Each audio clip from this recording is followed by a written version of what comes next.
What is going on, everybody? It's your boy PTK Blam back in the building for another episode of the Shop Podcast. How is everybody feeling this evening? We're back with another episode, another Saturday. We appreciate you guys joining us. We have an awesome guest joining us this weekend as well. Once again, run those likes up as you guys file in here. Let everybody know live. The Shop Podcast is live. Retweet the link, share, follow, do everything you need to do. Let everybody know we live. So let's go ahead and get started. We'll go around the panel first. So let's just go ahead and introduce our special guest. So he is a first-time guest, has not been on the show before, but has been not necessarily a part of the show, but has supported the show for a very long time. He is a host of the WBG podcast. Check that out. All of that information is in the description below. So shout out to you, Dirk, for hanging out. Dirk, for hanging out with us. Let everybody know what's going on with you, man. Where can they find you at, brother?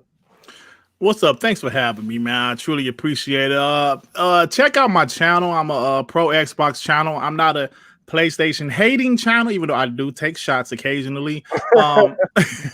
At Dirk Griggity, and I have an Xbox podcast on Monday evenings at 6:30 p.m. Eastern time called We Bleed Green Xbox Podcast, and check it out.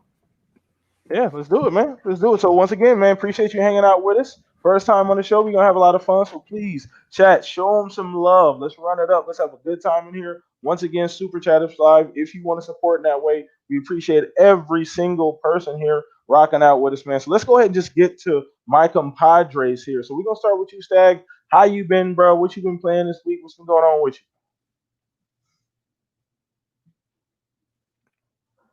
you? Up.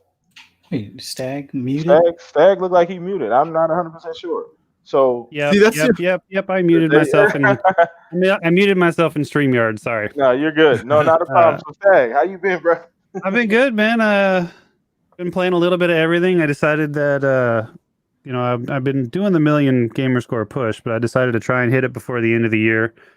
So I'm closing in on less than 42,000 to go. And so I've been playing everything. I actually put Valhalla on the back burner and all the other games that I've been playing on the back burner so I can get that million done. And I got to do about 1,600 a day. And I'm really kind of hating games right now because I'm not playing. I'm not playing for fun. I'm playing to get this fucking over with. So, but the streams Monday through Friday been going well and getting better every day. So glad to be here on Saturday night. And let's just roll on. Let's keep it going, everybody. Let's keep it going. So let's go ahead and throw this over to you, Centurion. How you been this week, brother? What you been playing? What you been up to? Dude, it is once again Saturday night. It is time to talk about Xbox. I am so excited tonight to be talking about Anthem 2.0. I'm sorry I had to. Anyways, so how even want to wait for the topics. Jesus Christ. Right? Already. No, wait a minute. What topics? No, I'm joking. Oh man, I just wanted to yell out Anthem in the beginning of the show. Come on, when was the last time Anthem was yelled out in the beginning of the show? That's true. That's a good point. Anyways, what have I been playing? I have been playing. I work too damn much, and I need more time to game. Regretfully, I did not get the game as much as I want to. The only thing I've actually been playing is WWE Battlegrounds. Okay. All right. I've been kind of just playing a little bit of matches. I picked it up for $15. I've been kind of playing matches here and there in between. I really want to get into playing games hardcore. I want to get into Yakuza. I want to get into Assassin's Creed Valhalla. But when I play games like that, I really want to play, 4 or 5 hours at a time. And lately, I have only had pretty much an hour or two of downtime. And to me, I don't want to start a game that in depth. Okay. No, that makes sense, man. We appreciate you here every single Saturday, rocking out with us, man, providing that commentary. So once again, everybody, run those likes up. We appreciate you guys hanging out with us. Retweet, share, let everybody know we are live. Come hang out with us in the Shop Podcast. The chat is live. Shout out to everybody hanging out with us. And last but not least, we're going to smooth things out. You know what we do here. We always end with Fuzzy. So go ahead, Mr. Fuzzy Belvedere, man. How you been? What you been playing? What you been up to? Hey, what's up, everyone? For the most part, just been trying to get some Valhalla in. Also picked up Control since it was on Game Pass finally, despite the dev saying it would never make it there. was able to pick it up for 50% off on their, I guess, Black Friday sales for the Ultimate Edition. So already got the Series X and S, I guess, patch reserve, but that won't hit until next year. But been more so moving the gaming room because the boys are going to get their own room now, so they can each have their Xbox Series S's ready to go. But man, just the holiday work schedule and game time and moving stuff around the house, just it's been taxing. But I'm glad to be here talking about games with you guys. All right, man. We appreciate you here every single Saturday, smoothing things out, keeping it nice and buttery around here for us. So appreciate you, man, every single week, man. But once again, retweet, share, let everybody know what's up, man. Shout out to everybody in the chat right now. I'm going to shout out to a couple quick people before we get started with the topic. So VGHD, shout out to you. That's my guy 3-Bit, man, was on the podcast yesterday. Shout out to everybody, man. Mav, shout out to you. And I see you here, King James, Ashtray Gaming. I see Shown to, obviously, Mod of the Year, Zinc. Everybody watching live, even if you're not in the chat, appreciate the support, man. Let's go ahead and start the show. So first thing we always do, start with the poll of the week. So what that is I put a poll of the week up every single Monday on Twitter. If you want that information, it's all in the description below. We talk about it here on the Shop Podcast every single Saturday. So poll of the week this week was, which company is more likely to have a mid-gen refresh for their console this generation and why? So a lot of things have been going back and forth. And we're going to start with you on this one, Dirk. So out of the options, Sony, Xbox, Nintendo. Now 55% said Sony, so they won the majority of the actual poll. Xbox was 16, Nintendo was 29%. So what do you think of that order, or what order would you have put it in? I know it's kind of tricky to say it right now with how the comparison videos have been going so far early in this generation. But I would say PlayStation, because at the end of the day, the Xbox Series X is more powerful, and moving forward to like maybe 2 years from now, you will really see that power for sure. And I know PlayStation like to, they don't like to lose that power narrative, even though they did the second half of last generation. So I would definitely say PlayStation will probably do it before Xbox will this generation. Okay. If they do it at all. Nintendo, I don't think Nintendo cares. I just think that like their next console will be their next console, no mid-gen refresh. Yeah. I don't think Nintendo cares. Yeah, the Wii U was an anomaly. That usually doesn't happen to Nintendo. So that was an anomaly that they kind of hit. They just hit the e-brake on the Wii U and said, okay, let's do this over again. But exactly. That Switch is selling like Coke in the 80s. They don't need to do nothing with that Switch. So that thing is moving units. So I don't think that Switch has a problem. I know people are asking about the Pro. I don't know if you heard about that, Dirt. People are, so I don't know where you at on that, but I know people are, maybe a slightly more powerful version of the Switch would be nice. So we'll see where that's at. Now, I don't know what happened with Stag. It looks like he dropped out here, but I don't know. Maybe he's having some internet issues. But Stag, hit me up in the chat, text me, whatever the case may be. Let me know what's going on so we can get you back in here, brother. Well, let's keep things going. Centurion, so we're going to throw this over to you, man. Poll of the week, brother. Poll of the week. So out of those options in that order, where you at on that? So, by the way, real quick, I don't know if you noticed in the DM, but I guess Stag's computer shut down and he's trying to turn it back on. Oh, got it, for sure. All right. So, anyways, my whole thing is, forgive me, I'm probably gonna dig a hole over here by saying my money is on PlayStation or Sony. For starters, I have to agree with Dirt. Nintendo does not care. Nintendo has always marched to their own beat, their own way of doing things. So definitely they are doing their own thing. When I look at what's going on with the Xbox and the PlayStation, it's already apparent to me that, regretfully, I'm not talking trash in what I say, but the PS5 is already in need of a redesign. Okay. Sorry. No. I mean, it is what it is. At the end of the day, I own both these consoles, and from the perspective of the fact of what I do for a living and making sure that the consumer gets a product that they are happy with, there's just a lot of ins and outs with both these consoles. But when it comes to the PS5, obviously taking it out of the box. We've already seen instances online of people completely storing the PS5 completely incorrectly, both by not using the stand correctly and also putting it in a space that it shouldn't be in. And then from what we've seen from the breakdowns on these consoles, it needs a redesign period just because of the heat sink. Okay. No, once again, the redesign I completely understand. Now, and I'm not trying to tear it down and be like, oh, Microsoft's console is perfect.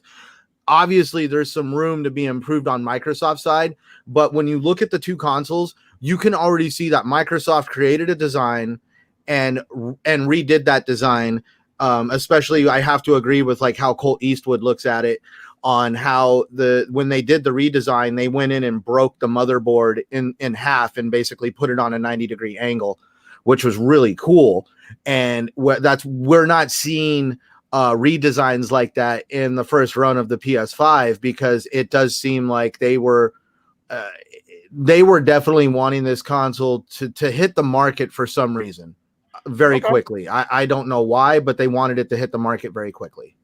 Okay. No, once again, we've heard about different reports about that. So we'll see how things go with the PlayStation. Now, I do think that they are the most likely. Do they absolutely need it? That will remain to be seen as updates follow. I'm already seeing people like for some reason already like talking about the PS5 Pro. No, I've seen that as well. I'm like over here like, oh my God, are we serious right now? I honestly didn't pay that much attention. These consoles just came out a couple weeks ago. I know. I'm like, why can't we just stabilize the console we already have? Absolutely. I don't even think they're near. I mean, maybe in-house they're talking about that idea, but as far as production, anything, I don't think we're nowhere near that point. They're not that bad. They're not failing at that type of rate where they need to even think about that. But we'll see where that goes. So Fuzz, let's go ahead and get to you, man. Just where you're at on the order of these actual options, and as well, chat. Let us know what you feel about this. Is which company you think will be more likely to have a mid-gen refresh first? So go ahead, Fuzz.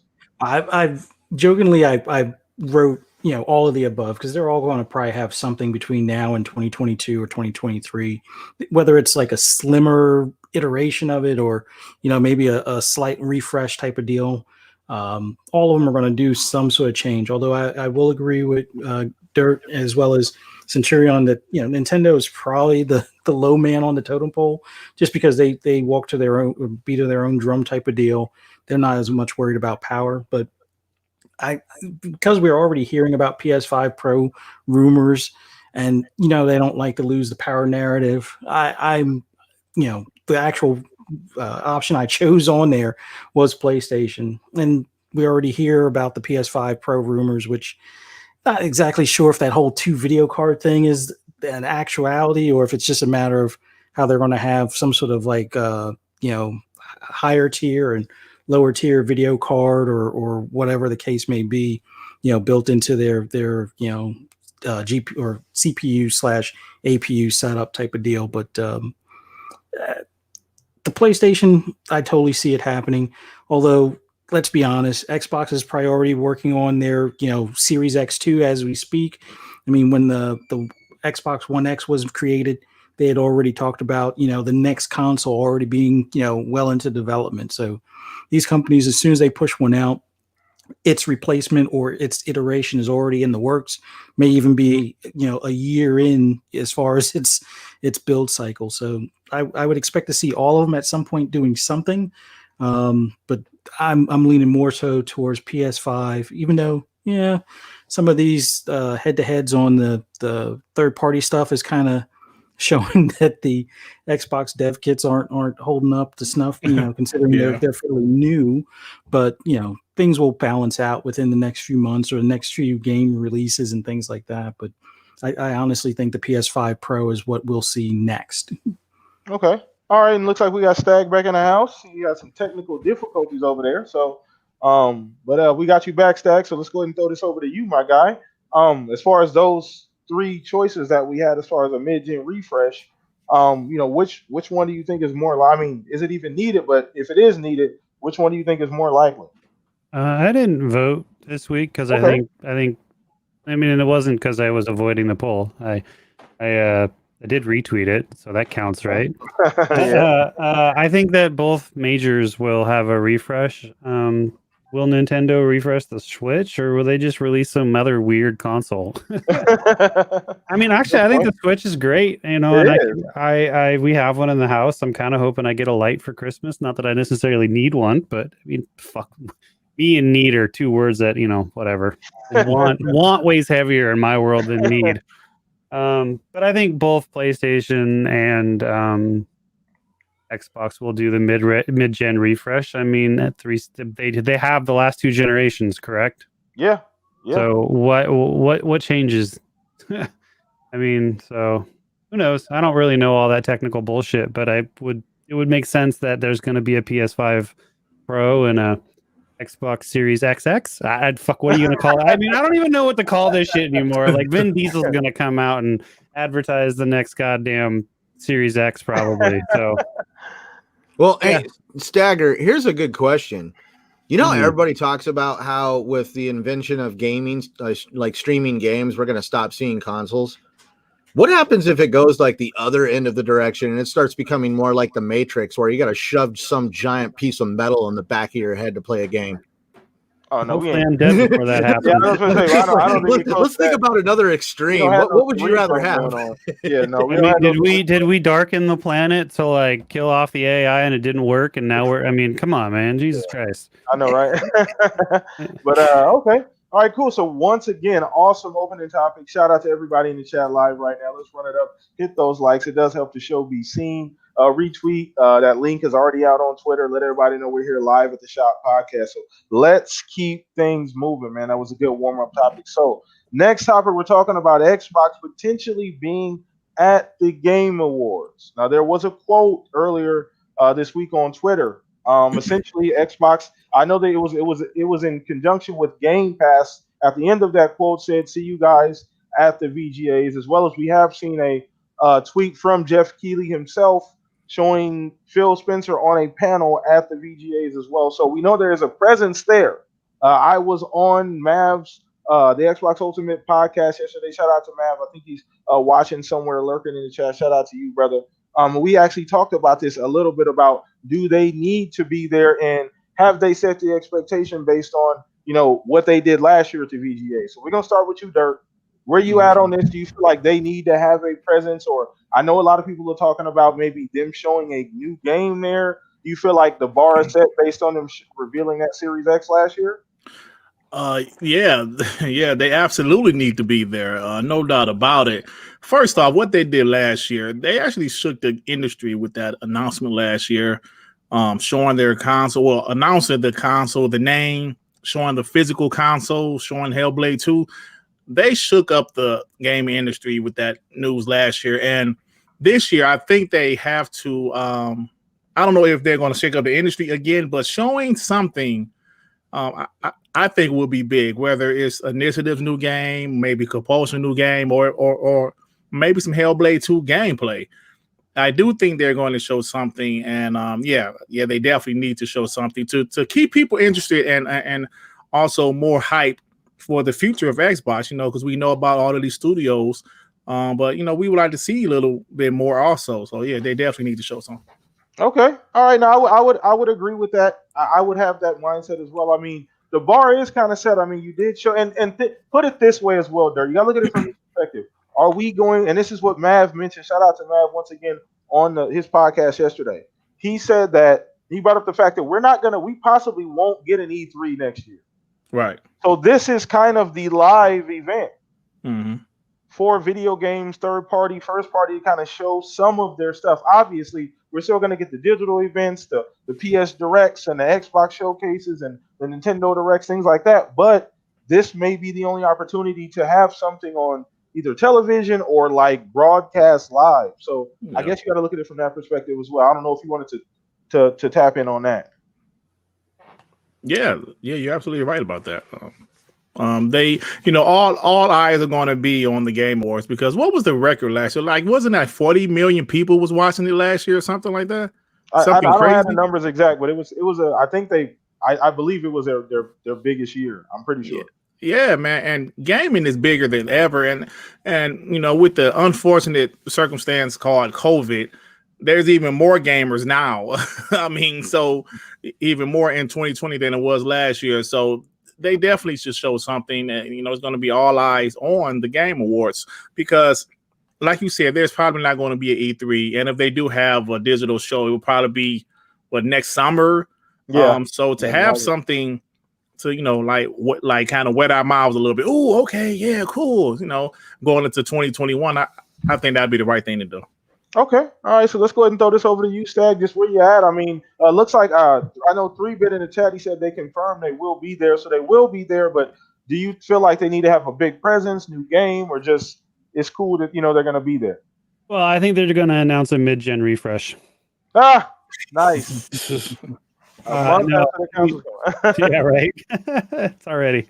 The technology has advanced so far. We've got a new console to announce. Man, yeah, who knows? Maybe they'll show some more Halo, like King James is saying, or they're going to show something from the studio we've heard basically nothing from. You know what I mean? The quadruple A studio. I can see them showing that Hellblade horror, not the Hellblade horror. Fucking words. The Hellblade developer. I can never remember their name, but that Ninja Theory. Yeah, that horror game they're working on. Maybe we'll see some more of that. But who knows? I mean, like you guys already said, and like we all already know, like when they announced a console last year at the Thingamabobber, it was pretty damn cool, and I think they're going to have another big announcement. But man. Does it need to be like earth-shattering? I mean, maybe to shut up Twitter for like 10 seconds. But, that's about it. That's about I mean, that's about as long, if that fucking long. Did I say a tenth of a second? That's what I meant. Before everybody starts, getting overly excited or overly obnoxious. But I'm excited to see what it is. I don't watch the VGAs. It's just I'm not into award shows in general, sports, movies, music, none of that shit. Like whatever, just let me have the stuff to do. You know me. So let me listen to the music, play the games, watch the sports, whatever. So it'll be cool, and then a lot of people are excited about it, and that's awesome. So we'll see what they do. I'm not going to speculate too much because what's the point, in my opinion. All right, and nothing wrong with that. I mean, you still Debbie Downer over here. Sorry, guys. You still made some good points. You still made some good points, and that's a lot to digest. A lot we don't know. I mean, the VGAs do generally have big announcements. The last couple of years, Phil's going to announce that they bought it from Jeff. So VGAs is now part of it, or not part of it. Yeah, right. That's now our show. It's now the Xbox show. We're going to have all Xbox games in the Game of the Year category. All those ones you heard about, they are no longer in there. Shout out to Jeff Keighley, man. But anyway, man, let's keep this thing moving. Centurion, where you at on this, man? Now, I know 3-Bit in the chat already said, they're gonna show, they're gonna be there. Ashtray just put last year 45.2 million viewers. That's a lot of people watching, and we don't know if we're getting an E3. So where you at on this, Centurion?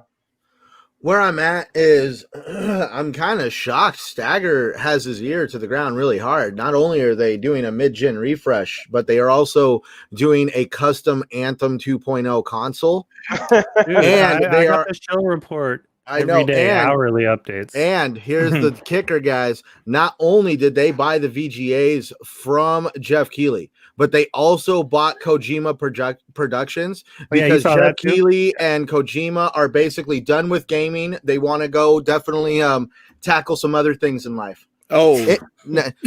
That was the what? I thought they were going to pick up gardening or something. I heard totally they were coming out with an EDM album, actually. So what? Actually, they're going to hit up Fuzzy because they want to do some ASMR albums. Maybe painting,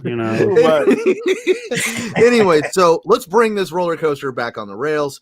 What are we going to? Have we set our standard? Make a roller coaster sim? Oh, dude, right? Are we really setting ourselves up for like too high of an expectation just because Xbox kind of they announced they announced a console at VGAs last year. That's pretty I don't think cool. people are thinking that. I don't think people. I'm like, what could you do that? Because they're going to announce VR. Fuck it, let's just get it over with. I don't know. Right. Some amazing gameplay would be dope. Right. That's really all you need, to be honest. Go ahead. No, I'm actually really hoping that's what they really do. Is like we see that presence where they show some really good gameplay. I'm really hoping we see a sick ass sizzle reel that is going to get us excited for 2021.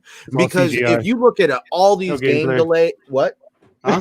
Oh, CGI, cut it out. CGI. You know what? I don't care if it's a CGI trailer.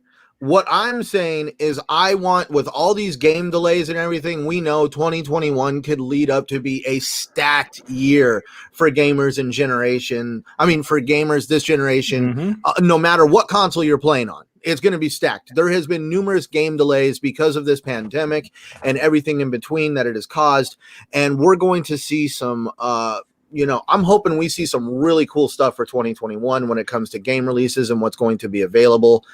And I'm really hoping these companies really go out and show us like what these new consoles can do, especially when it comes to, at this point, is I'm just going to declare it, Xbox and its graphic capabilities, and the PlayStation when it comes to just the level of interactivity that you can have on the PS5 with just a controller. You don't have to have VR or any of this. There is a lot of interactivity when it comes to PS5 due to the innovations they put in that controller. And I really feel like it's going to be lost in translation if developers really don't take advantage of the features the PS5 does have to offer outside of graphics. Okay. All right. So, I mean, sounds like you think there's going to be a presence, obviously. You cool with gameplay? I'm cool with gameplay. I think that's I'm cool with gameplay. I'm cool with Phil Spencer coming out and talking. I really thought about it the other day. Like, really, what could we expect from a Game Awards show that technically has to be done digitally, social distancing? We're talking about, like, even though this is being done digitally, Jeff Keighley is still under the requirements that he has to follow social distancing. So there's going to be limited production value in people on the set just because you can't have all these people around each other. And so I'm just really wondering what this is going to look like. We're not going to see, Phil Spencer and Jeff Keighley on stage with, numerous people thunderously applauding at everything they're going to show us. Regretfully, I thought about it, just a couple days ago. It's actually going to suck the fact that there's going to be no crowd presence. Yeah. No, that's I think it's worse than E3 because E3, no offense, I just watch trailers. I'm not like into it, like, oh my God, the crowd got me excited. But at an awards show, though, I guess you need a crowd to have an awards show because the whole point is to celebrate what you achieved. Yeah. So, we'll see. We'll see how that all plays out. But ultimately, I think we're more likely to see some type of game. Oh my God. I like it in the chat. It says, let's do sitcom fake crowd. Dude, when Jeff Keighley comes out on stage, let's just have Kojima give like a standing ovation. No, we're not. No. Well, you never know. He's always lurking anytime the show's there. So you never know. But either way, let's go ahead and get this over to you, Fuzz, man. Where you at on this? Well, Xbox is going to be there, and I know PlayStation might have something to show as well. I'm figuring Xbox is going to probably show 4 games that we'll see in 2021, whether it be, released in the first quarter, second quarter, whatever. I think we may see something of Halo, and it'll be a lot more refined, and they'll put the, images of Craig to bed, basically. I think Craig better be in the fucking game. That's all I got to say. You better be a playable skin in multiplayer because I will use that shit. That is a good idea, but I think they're definitely going to focus on something that'll be a little bit more, I guess, closer to the release level of Halo. So I think we're going to see some gameplay, and I think it's going to be refined closer to what we would have expected when they were showing the previous unveiling. I think we're going to see, with rumors swirling about Horizon 5, maybe we see that as well. And then 2 other games that might be coming out this year. Now, I don't know if the Initiative game is scheduled for 2021 or if that might be a 2022 type of thing. Yeah, we have nothing. I wouldn't mind seeing some of that, especially considering what's his name's daughter was playing some of it last year, or earlier this year. You think she signed an NDA? Drew Murray. Yeah, his daughter was playing something. Yeah. She didn't know how to sign her name yet. Come on now. I know, right? Come on now. Is that tell all her friends? I need to find out who her friends are and get in on that, man. Be like, hey. That could be either a really good thing or a really bad thing if she's able to play that game at like 4 years old. Well, I'm thinking it's going to be something not necessarily Tomb Raider-esque, but something that may not be as violent at every step of the way, but something that'll still be interesting for him to at least trust his daughter to play. Especially, he probably had it curated so it's not like, oh, you chopping people's heads off or stealth killing people and stuff from some of his previous. They're into horror in that family. Come on now. The thing is, are we sure that game? I know we hear it a lot, but are we sure if that's like even a spy espionage type game? We don't know, man. No, that's what I'm saying. But I think a lot of us assume, we people talk about life simulator. They talk about all different. Yeah, I mean, it could be any damn thing. To be honest, I don't mean to undermine you, Fuzz. But no. I honestly think I remember hearing rumors before that it might be in a what do you call them, in the same universe, but not necessarily that same spy type of game. But in the grand scheme of things, I think as long as they show something that catches our attention, oohs and ahs and whatnot, I think that'll be all it needs, all that we need as far as a quadruple A title that looks great, plays great, and hopefully has a story to hook us in for at least a replay or like a new game plus type of thing. But I think we're going to see 4 games that are going to be scheduled for release in 2021. Now, whether they get released in 2021, we'll see. But I do think Halo is going to be on that list. Maybe a Horizon 5, although I would rather have Motorsport before Horizon again, but that's just me. But I think we'll see a handful of games. Now on the Sony front, I think the rumors about like a Silent Hill, although I was going to say that too.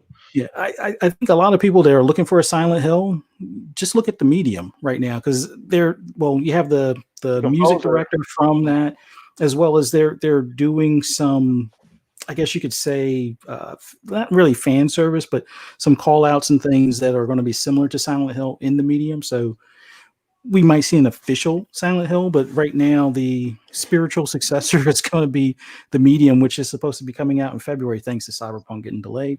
But but in any event, I think we're going to see 4 games on Xbox's side. I think we might see something Kojima related that's going to be for PlayStation, unveiled, and who knows what Nintendo may show if they show anything at all. But I think those are going to be the things that people are going to take away. Something from Silent Hill, some more Halo, and then some maybe unforeseen games or games that kind of got forgotten, like Tunic, or was it 12 Seconds, or hopefully finally something about the Last Night. I would like to see that. Yeah. A release date, download now, available now to play or buy, type of thing. But yeah, that's okay. It.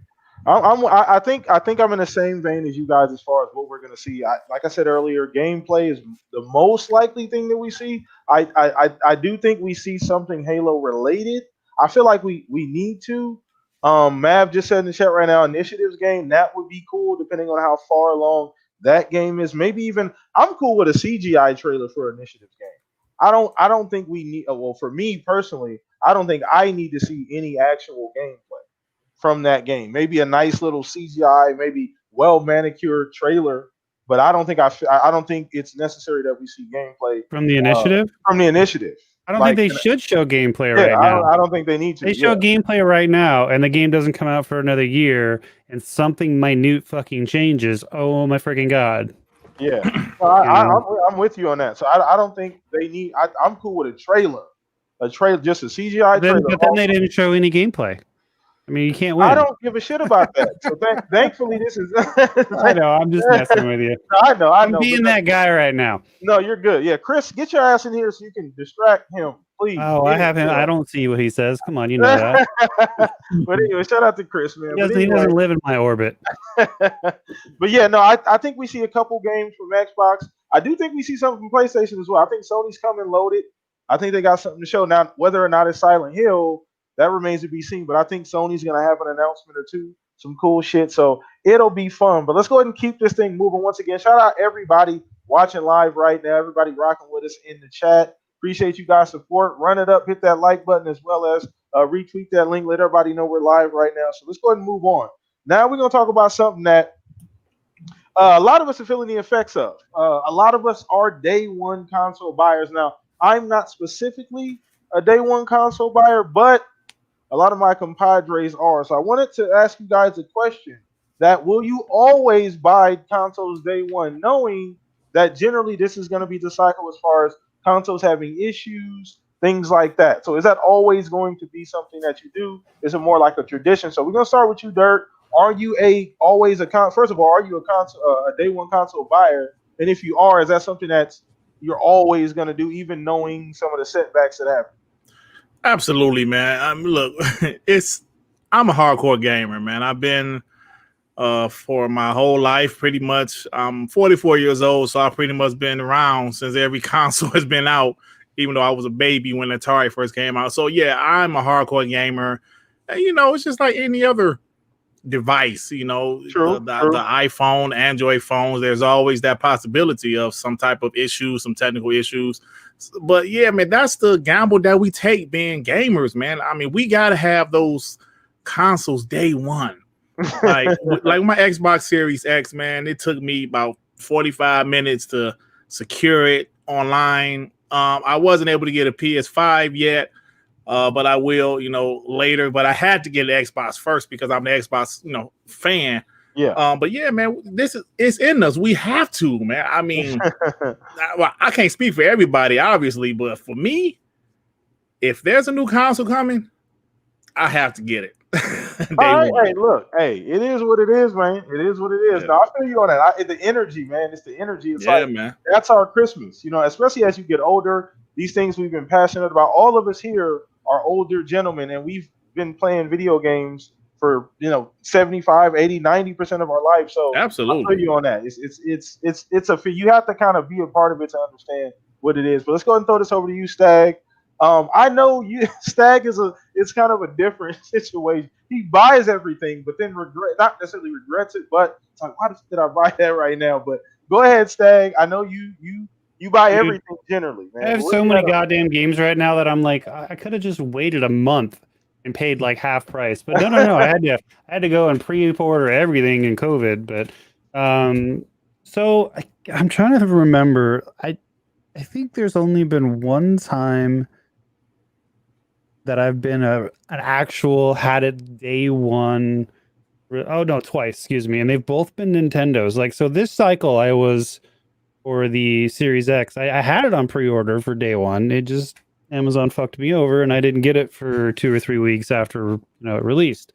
Now the GameCube, I was day one, and the Switch, and I don't even remember if I pre-ordered it or if I just got it day one. But the Switch, I did not pre-order.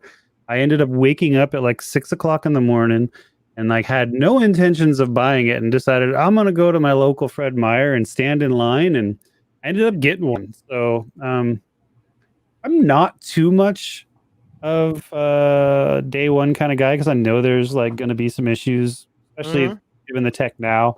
But I wanted to be this gen with the I had the PS5 pre-ordered and I decided to cancel it because I just upgraded to a PS4 Pro and I just didn't see the point in spending $500 when there really wasn't anything on that system that excited me.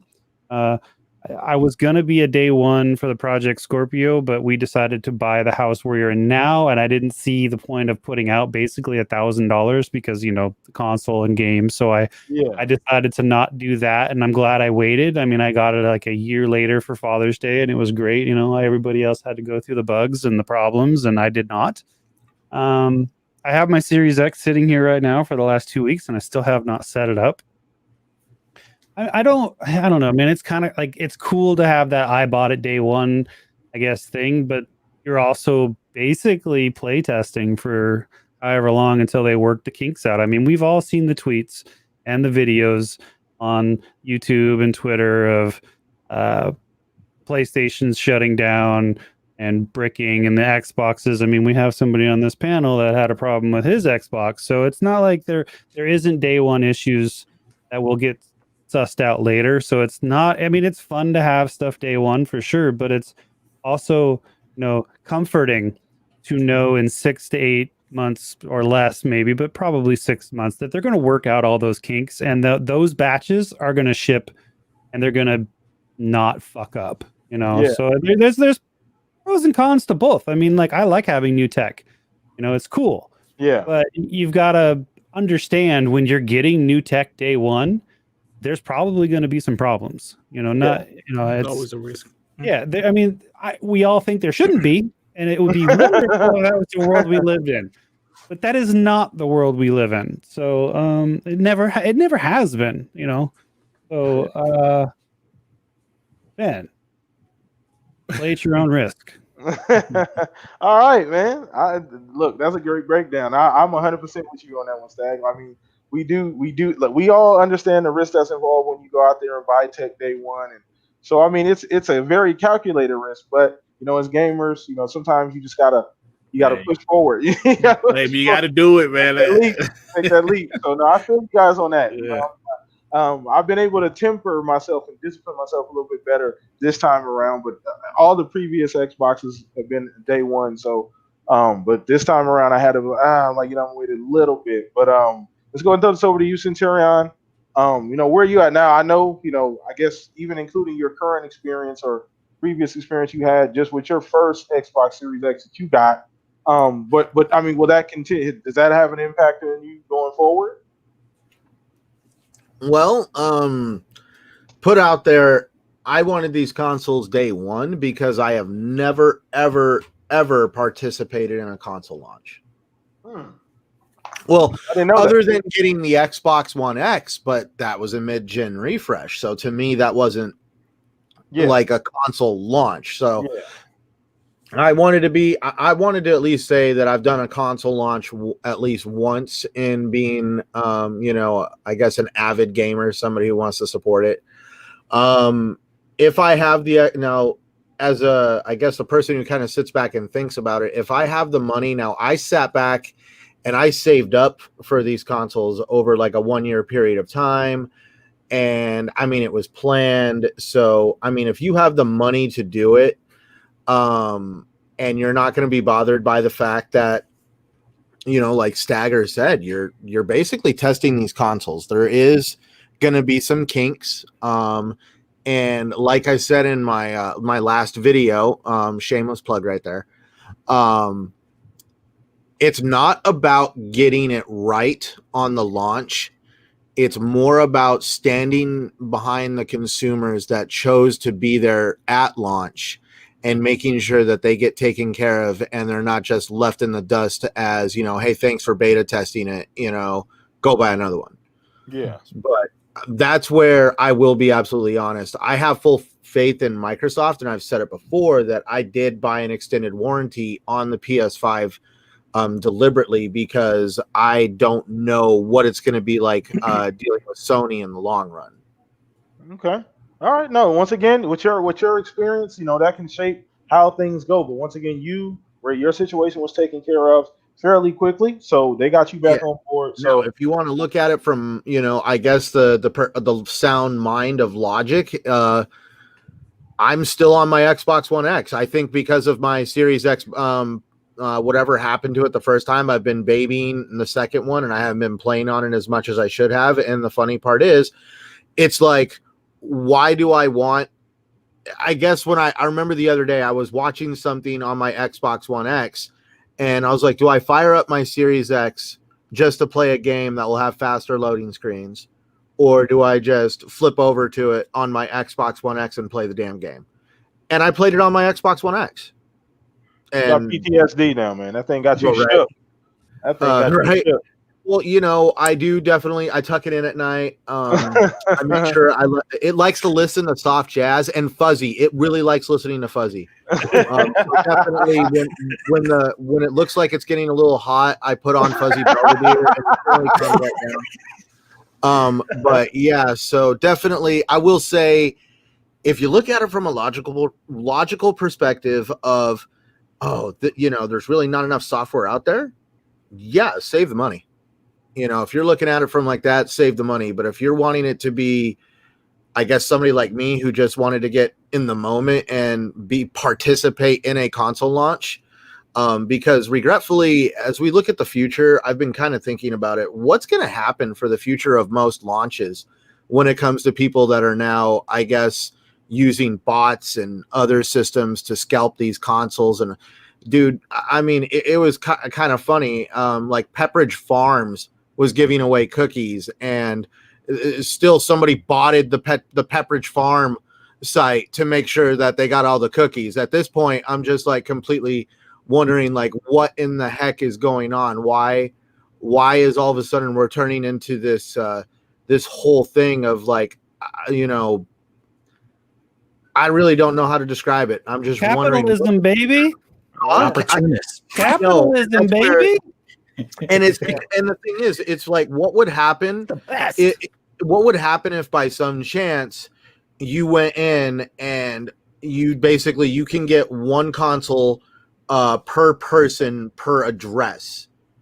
So like, I mean, like, you would make it to where these bots would not be able to buy multiple consoles, and if you wanted more than one, you would have to kind of, in a sense, you know, you'd have to get one, your wife would have to get one, or someone you know. But it just makes it to where, you know, I know it takes one to ruin it for everybody, but I am kind of wondering what the future is going to look like for pre-orders in general, especially pay in full. The first round of pre-orders on the PS5, one scalper group netted around 3,500 PS5s. Man. And with the second round of pre-orders this Black Friday, the same scalper group has come out once again and announced that they were able to get their hands on another and they're finding no problem in doing this. Yeah, and then the retailer said they canceled all pre-orders. Yeah. Right after that announcement. Like, don't come out and fucking brag. Like, right.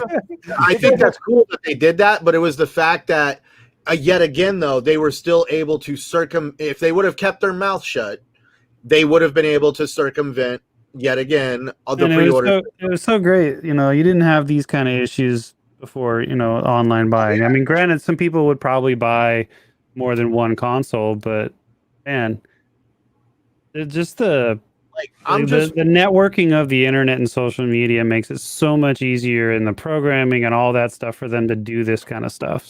So you want to see what game console launches can turn into? Look at the sneaker industry. Anytime a sneaker is launched, oh my God, I am like, basically the tactics that they are using right now to scalp these consoles have been used for years in the sneaker industry, and it's just now starting to bleed into these console launches. There is literally people who literally build their livelihoods on buying and selling shoes. Yeah, no. I have a buddy that does that for a living. Yeah, no, absolutely. The amount of shoes that this man owns is insane, that are still in the box and never opened other than to look at the first time and then put it on eBay. And that's where, and the thing is, like, people with consoles, they're going to keep making more.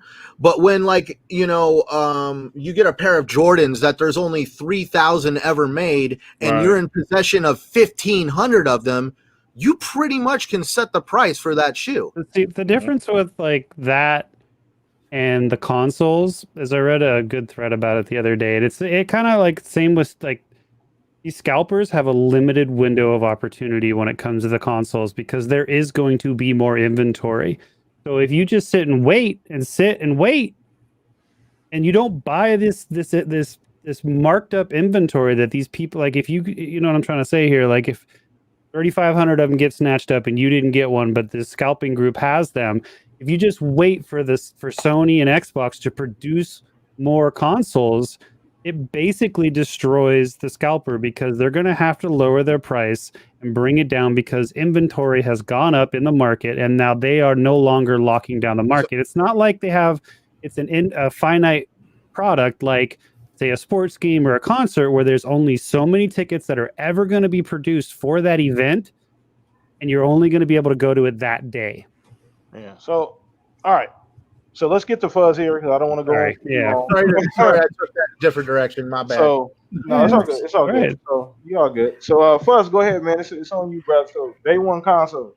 I've been day one console guy since I think the Genesis. So ever since I've been starting to buy my own consoles, I've always kind of been a bleeding edge type person on some tech stuff and cars.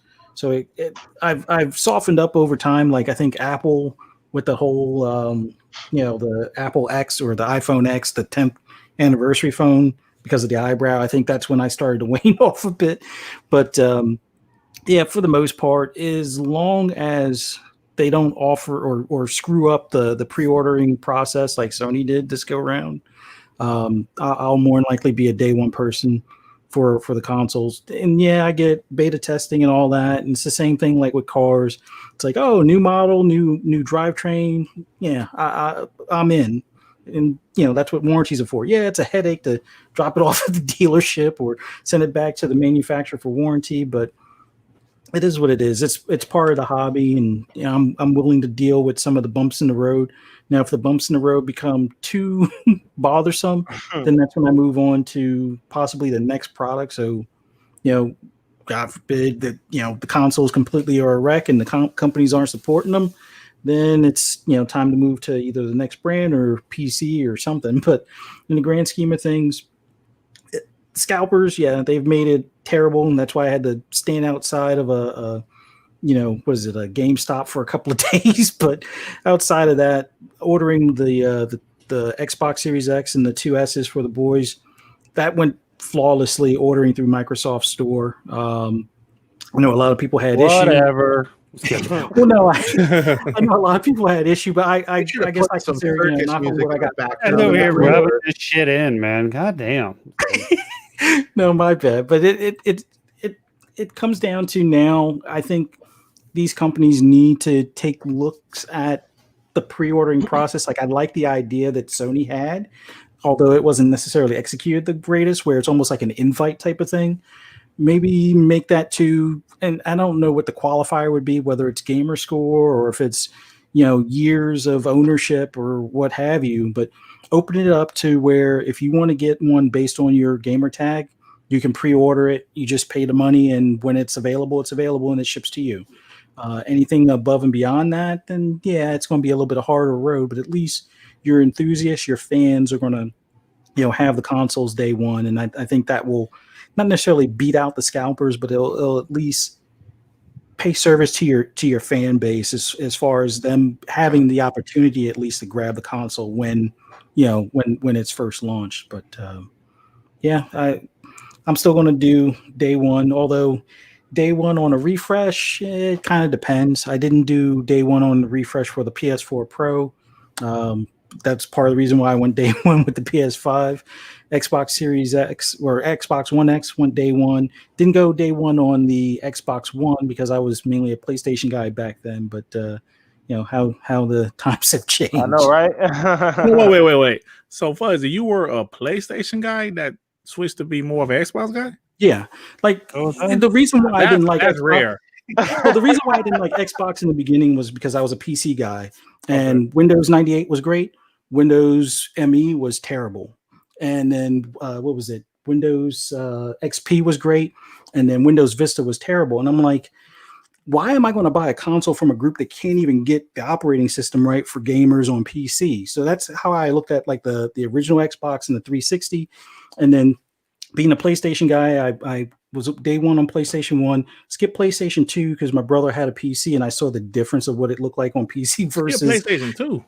I skipped the PlayStation 2 because everything that was interesting to me, like a lot of the flight sim games, like the fighter jet or dogfighting games, because of Top Gun around that time, I guess, give or take, looks so much better on PC. It was not even remotely close. It's like stick figure versus what at that time looked like reality. Although looking back, it's like pixelated and stuff. But went back to console for PS3 because supposedly the cell processor was the greatest graphics card ever. But then I found out that 360 had a better version of Grand Theft Auto 5 because all the flags and things like that were in the 360 version, but not in the PS3 version until a later patch. So by the time the PS4 came out, it was easy pickings, $400 versus $500. And I'm already a PlayStation guy, went and got it. One of the main things that I was hooked on was Drive Club, which was delayed a year. When it did come out a year later, it didn't work for 2 months. And I'm like, how do you make an online racing game, delay it a year, call it a Forza killer, and it doesn't work? not for 1 month, but for 2 months straight. Then you give away, like for a person that buys the Ultimate Edition, pays $99 or whatever it was, and you're going to give away like $10 or $15 of it for free, and then not make up the difference for those that pay the $99. It's like, oh, really? So I was like, well, if you're calling this a Forza killer, let me check out Forza, and then kind of haven't looked back since. So, and then cause. Tell me about it. Yeah, so that's awesome. That's awesome. But I don't want to cut you off, Fuzz. No. That's basically it. But right. Yeah, for the most part, day one until the companies seriously screw up, and then we'll see how that goes. Hey, Fuzzy, I was right there with you, man. I was anti Microsoft being in the gaming sector as well. I was super a PlayStation and Nintendo guy, and I was like, fuck Microsoft and their stupid ass OG Xbox. And then I got one. And I got one, and I played Halo, and I've never looked back. I mean, hey, that right there is that's pretty much my story too. I wasn't interested in Xbox. I was like, Microsoft, no, I'm good. Nice. But then it changed once I played the actual system. Yeah, that's awesome. So let's go ahead and keep things moving, man. So last topic, man, and we're gonna go ahead and wrap this thing up. But so I know Anthem, if you guys don't know, it looks like everybody in the chat is familiar, but Anthem is something that we bring up every single week here. It's almost, I don't want to say it's become a running joke, because believe it or not, everybody here on the panel actually thinks it's a decent game, and we played it quite a bit. All of us are like legendary. I've never played Anthem. I'm joking. But some bad news at Bioware. So they lost some more people. So Bioware's in bad shape, man. I don't know. Casey Hudson left. Mark Farrer left. So I don't think they even have anybody left from the people that originally made like any of the Mass Effects. I think everybody there that's currently left is brand new. So what is this fair for Bioware? If you guys remember, Dirk, before you go, Bioware during that 360 PS3 generation, oh man, it was a top tier studio. Oh, amazing! It was right up there with the Naughty Dogs and the Bungies at the time. It was right up there at the top of the heap as far as high quality games. So, as far as what's going on with Bioware, where you at on this, Dirt? As far as those two gentlemen leaving very, very important people at Bioware, and then like you said, Anthem, and just everything that they got on their plate right now. I don't know. We obviously don't know what's going on there. But something's going on for those guys to leave, because it's pretty bad. Now, I always ask the question, last generation, who had a worse generation? EA. And I asked the question, even though I'm an Xbox guy, I would still admit that Xbox didn't have the best generation last generation. I say, who had a worse generation, EA or Xbox? And I will say EA. And you think about having BioWare, like you mentioned, Blam, one of the best developers in the industry during the 360 era with Mass Effect trilogy, Dragon Age. I mean, they were amazing. And to see where they are now Anthem is a game I thought was actually pretty decent, but it just didn't have a lot of content. And when they first announced that game, like, oh my God, that game looks amazing. Oh my God, at E3 2017? I can't remember. I think it was 17 or 18. I'm not. Yeah, 17. Yeah. But I was, oh my God, that game looks amazing. Then when the game came out, it was like, oh, it's okay, but they kind of dropped the ball with it. And right then, you knew something was going on with BioWare. Now, like, what's the guy name? Like one of the guys that left, the one that was at Microsoft, and he went back to BioWare. Oh, Hudson. Casey Hudson. So he was at Microsoft. He went back to BioWare. Now he's leaving again. He's like, I'm out of there. Peace out. Yeah, so I mean, it's obvious there's something going on there. And I just hate to see that with such a talented studio. And EA, I don't know. If it wasn't for Respawn this generation, EA would right. be. Right. EA would be. I mean, think about it. Okay. Like Mass Effect Andromeda was terrible. I mean, it wasn't the worst game I ever played, but it wasn't, it wasn't great at launch. They fixed it though. So. Yeah. You think about how Madden has been going downhill every year. NBA Live is just, it hasn't been out in 2 years. So EA has been that they've been pretty bad like last generation, and this is unfortunate for BioWare and fans of BioWare. Yeah, no, absolutely. I mean, now EA, I mean, Star Wars kind of, they had a saving grace there for Yeah. that game kind of brought Star Wars back to where a lot of people thought it should be. So there's been a few highlights, but they've been few and far in between for EA. So I agree with you. I don't know how much EA has to do with this, but generally when you when you attach to EA, if the games ain't like making tons and tons of money hand over fist, Yeah. generally don't get a ton of support, and things tend to flounder out. But let's go ahead and throw this over to you, Stag. I know we joke about this every week, man, but just it's never good to see people leaving studios. But where you at as far as Bioware, man? Anthem, and then everything Man, else they got on their plate. man, I mean, it's never great to see people move on with their careers and want to try new things. Is that what I'm hearing you say? Like, I've No, kind no, of no. so I feel like a lot of people think that you got to stay. Like, it's almost like you should play for my football team forever because I like you. Like they're allowed to like try different career paths, not definitely career paths, but different companies to work for. Like, take for instance, now we're saying, oh, BioWare is in trouble because Hudson left again, right? Well, is Microsoft in trouble because Mike Ibarra left and went to, and is Gears of War in trouble because of Rod Ferguson. Rod Ferguson leaving? No, I don't think so. I think that they both decided, and so did Hudson, that as an article I'm looking at right here, I want to try something different. Could there be something wrong at BioWare? Sure. I mean, Anthem, we all know about Anthem. Let me read this. Dragon Age will be in good hands. Christians Daly will be moving on into the executive producer role. He's a strong leader and will provide great insight into the rest of the Dragon Age leadership who remain. This is a team that includes people with decades of experience at BioWare. I'm confident together this team will make a Dragon Age that is the best yet. Goldman remains as a creative director. He's been at Dragon Age since the early days of Origins, and he's been involved in the franchise that has changed over years. He has a deep understanding of what it's been and what its potential will be. They don't really say much about Mass Effect, which that's fine.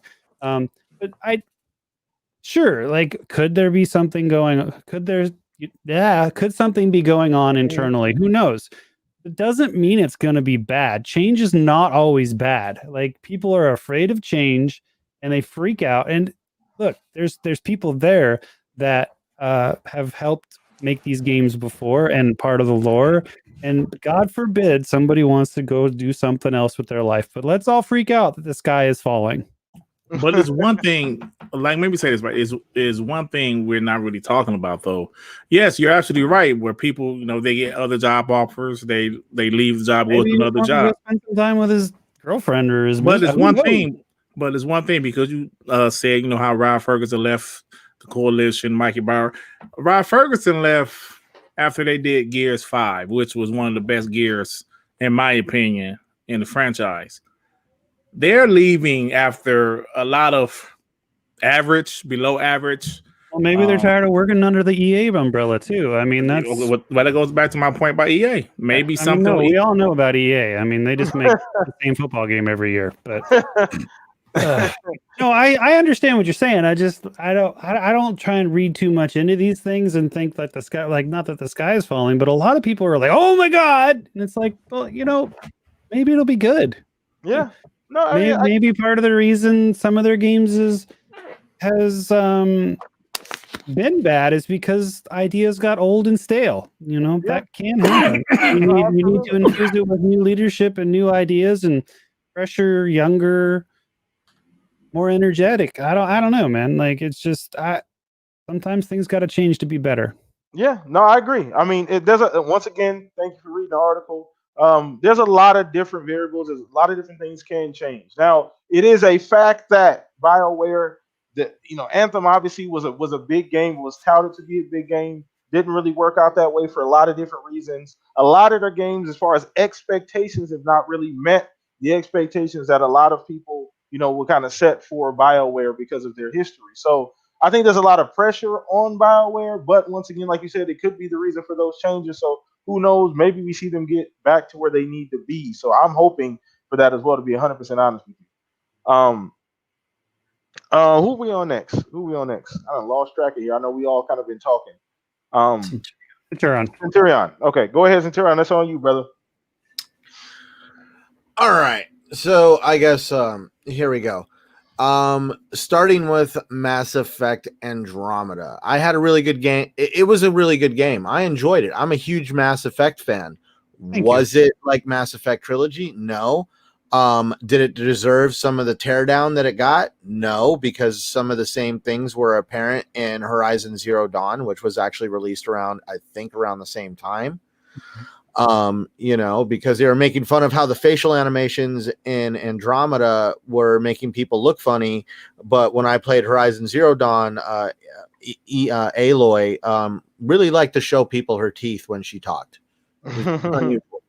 Anyways, so but on to Mass Effect Andromeda. I heard Stagger for a second try to defend EA by saying they came in and fixed it. I won't really. Well, he didn't fix shit. He didn't say they fixed shit. They patched the stuff at the beginning. They patched the stuff at the beginning, but in my opinion, I feel like they slapped a couple patches on it and then just basically, I didn't play the game at launch when I heard all the problems of it, and I've played it since then, and I have zero issues with the game. Oh no, the game's definitely stable. It's definitely a beautiful game to play, and everybody thought Mass Effect 3 was horrible because the ending didn't fit what they wanted. I'm not even going on like narrative. That's when we're talking about narrative, that's like obviously basis on opinion.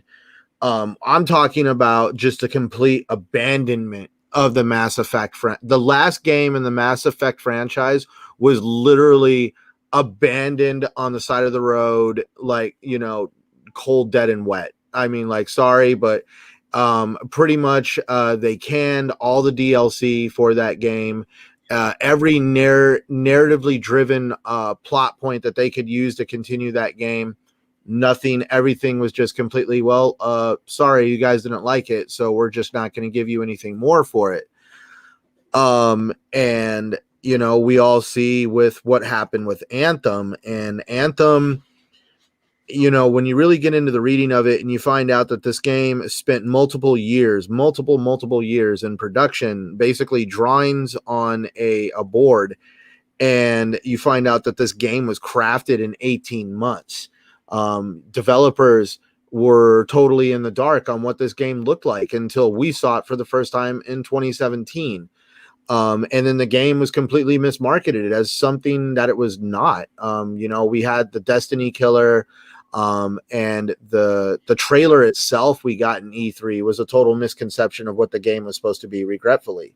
We saw people picking up loot and using it right then and there. We saw the walkers that they used to go out into the wilderness had more of a lifelike nature to them. It's a total night and day difference between what we saw in 2017 and what came out. And that's where I've already came to the realization that the Bioware that I came to love during the Xbox 360 generation, during the Xbox 360 generation, if you slapped a Bioware tag on a game, I was buying it. I couldn't get enough of any of the games that they came out with during the 360 generation. And definitely with Andromeda, I was not as disappointed as a lot of people were, but when it came to Anthem, regretfully, all of us have that same story about how we all had plans. We were like, we are shutting down Destiny. We're shutting down our plans. As a matter of fact, I'm telling my wife that she needs to get used to not seeing me because we're gonna just play Anthem and we're just gonna live in our javelins all day long, and we all see what happened. So definitely, I'm curious what's going to happen to BioWare in the long run. We're talking about EA. One of the first videos I did as a content creator was actually digging into finding out exactly how many companies EA has shut down. And, EA, I'm sorry, but EA, it's kind of ironic that they own a franchise called Mass Effect, which is technically about a group of sentient machines that go around and use up planets and leave them empty shells of themselves, and they move on to the next one. And we have EA, which is honestly the perfect representation of a Reaper. They find developers and studios, and regretfully, they consume them. And what you get in the end is honestly a shell of what it once was. Look at Visceral Games, the company who did Dead Space. Yeah. I mean, we Right. got. I mean, I can't. I don't think I can put it any more eloquent. I don't even know how you tied all of that in. But that was amazing. Yep. but no, Right. but no, for real. No, Great point. yeah, a lot of great points. A lot of great points. And I think there's some like Stag made some great points. There's two sides to the argument, and there's so many variables when we talk about these studios. The biggest thing with BioWare is expectations. So just like same thing, I guess you can say what happened with Ubisoft last generation. Everybody was like, please stop making these Assassin's Creed games. Ubisoft went through a run where people were like, just stop it. We don't need you to do anything. Figure out what you want to do and then get back to us. They hit the reset button. Ubisoft has actually hit a 180 from where they used to be. Well, from last generation, the previous generation from that. So we've seen studios make these changes. So I hope that BioWare is able to get back on their feet at some point. God damn you, Don Matrix, for not buying BioWare when you had the opportunity. I don't know if you guys remember that. Yeah. They had an opportunity to buy BioWare and he said no. If there was those decisions, like how what Microsoft did with Bethesda completely, kind of changed the industry. I wonder what the industry would look like if Microsoft would have flipped the bill for BioWare. I wonder what the field would look like now, especially with like everybody would have Microsoft ever gone through that point where they technically had no games because Don Matrix canceled everything and all the other stuff. What are you talking about? Huh? What'd you say? They still have no games. What are you talking about? Yeah, that's what I was told. Hey, somebody told me that today. The gamer store is lying to me, I think. So. Too much. No, but there's a lot to be said about it. And I think that's where a lot of I don't say frustration, maybe that's not the right word. I just think the expectations from BioWare. So I know the Dragon Age, the new one's coming out. Hopefully we get the revised Dude, if they bomb Dragon Age, they're done. Listen, we're not even going to wish that upon it. We're not putting that in the universe. So take that back, all right? We're not putting that I don't want to put that in the universe. I'm just saying, like, already did. Thanks for ruining it. I know I put it, dude. Come on, how much more blatantly obvious? That whole rule: 3 strikes, you're out. It's like at this point, you've got again, Mass Effect Andromeda was not a horrible game to me, but if we go off public conception, you got Mass Effect Andromeda, you've got Anthem. And now pretty much you're pretty much lined up in the crosshairs of can you do anything? Yeah, no. I agree. That's where they're at. I agree that's where they're at. I think they have to pull a Ubi and they have to redo Anthem. This Dragon Age has to be a decent game at the very least. It doesn't have to be perfect. It doesn't have to be a 10 out of 10, but has to be a decent game. It can't have some of the issues that the previous games have had. So we'll see. I don't know why, but maybe I'm just crazy, but I just feel like if I was like one of these companies that could actually get, kind of talk to some people, like reach out, call this a wild thought, get a hold of Cliff, what's his last name? Azinski? Cliffy B. Cliffy B. Yeah, get a hold of Cliffy B and be like, hey, do you want to come over here and just kind of see what we got going on? You want to throw some ideas, talk about, maybe coming on and just giving us a fresh perspective, something that would be new and original, and Cliffy B almost comes with his own, he's like, I don't want to say he's no Neil Druckmann or Rod Ferguson, but people know who he is. Yeah, I mean, you never know who fits where, but we'll see. We'll see what happens. I mean, they got plenty of time. I don't think really anybody's rushing BioWare right now. There's really no demand, as far as I know, but we'll see what happens, and I wish the best for that studio and the games to come out. So let's actually go ahead and wrap this thing up. First and foremost, Fuzzy talk. Oh, did I get? Oh, I'm sorry. I'm sorry. My bad, Fuzz. Go ahead, brother. I missed out. I'll make it quick. I mean, there's always two sides to the story, but I always look at it whenever leadership changes. It usually, I won't say it seals or emphasizes doom and gloom as far as the outcome of the games, but I mean, what do you call it? Mass Effect Andromeda was my first, Mass Effect. Kind of liked it because it was more of like a Star Trek vibe, and I'm more of a Trekkie than I am a Star Wars fan. I like both, but lean more towards Star Trek. So it was okay. Anthem was okay. It had its issues, and like Centurion was saying, it was thrown together in 18 months. I say the word thrown together, but yeah, it was years that it was worked I was trying to be nice, man. it was worked on for years, but they really didn't have a solid plan until those last 18 months. So right now with these two leaving, much like I look at Rockstar, it's like, oh yeah, and I probably harp on Rockstar too much. It's like, oh yeah, 2 of the 3 kings leave for the Red Dead series and the Grand Theft Auto series, and everybody's wondering where's Grand Theft Auto 6 is. It's not coming. Be ready for more online stuff. But when it comes to BioWare as a whole, I think it's kind of like a shit or get off the pot type of thing. If Dragon Age, whatever one that they're working on now, doesn't hit gold as far as EA is concerned, they're gone. The writing's already on the wall.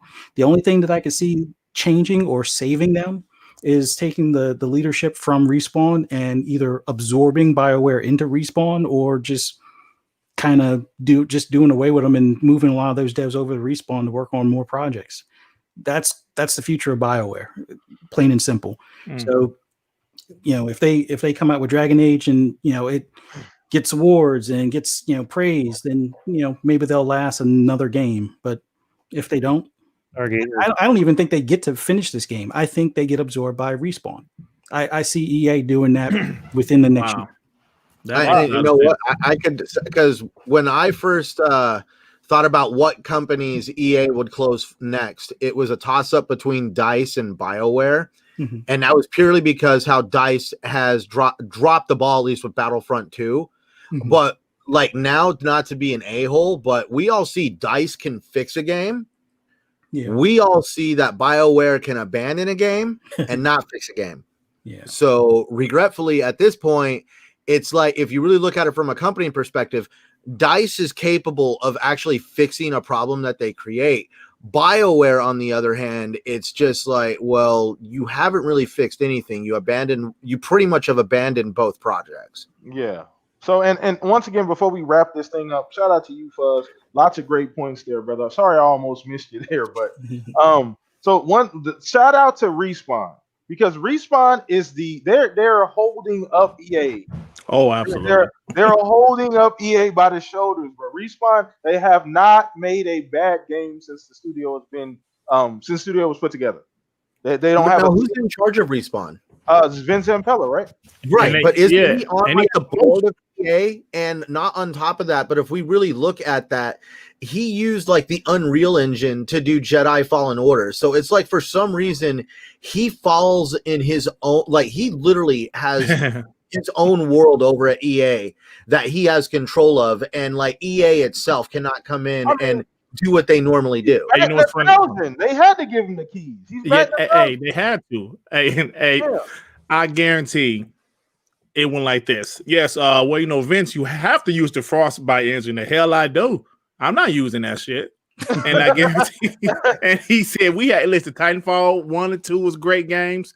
And trust me, Jedi Fallen Order will be a great game. And it damn sure was. So, yeah.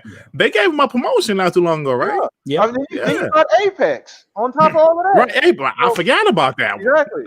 So, I mean, he walked in there and just they gave him whatever he decided he wanted at that point. So I'm not surprised, because they're batting 1,000. They're holding EA up on their shoulders at this point. Anything outside of sports games, they're holding EA up right now. So let's go ahead and wrap this thing up, man, now that everybody's going around the panel. So before I go around the panel, let everybody talk. Once again, everybody in the chat, I appreciate you guys. Continue support every single week. You guys are here rocking out. Make sure you hit the like button if you have not already on the way out.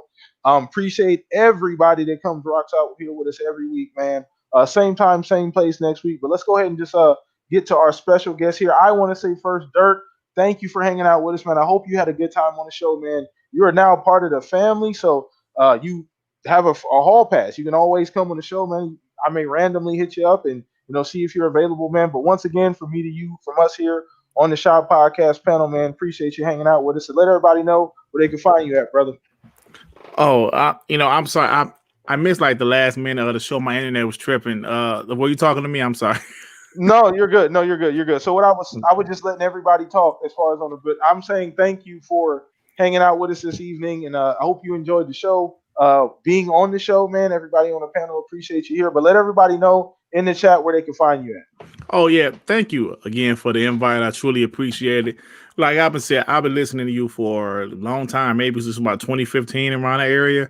Yeah. So yeah, I appreciate you inviting me on. But yo, like I said earlier in the podcast, check out my channel, Dirt Griggity. I do videos. I try to be funny. I mean, I try. I don't know how successful I am at it. And also on Monday evenings at 6:30 Eastern time. We Bleed Green Xbox podcast. Like I said, we're a pro Xbox podcast. I actually have some rules on the show.